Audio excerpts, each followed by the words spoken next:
La Ventafocs havia plantat una branqueta de roure a la tomba de sa mare, però com que hi anava tan sovint i allà plorava tant, les seves llàgrimes l'havien regat fins a convertir-la en un immens i majestuós arbre.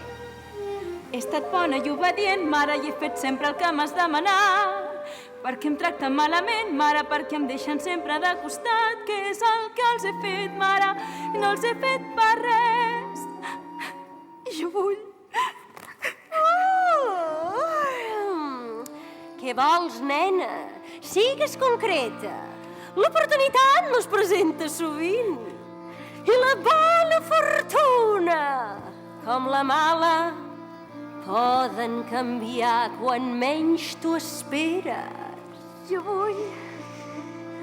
Dius que tens un desig i segur que aquest desig és el que vols. Si tu saps el que vols, pensa un desig.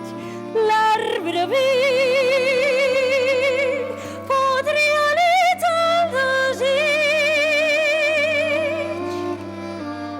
Mare, et demano de tot cor, dom un vestit de plata i or, vull en el ball reial.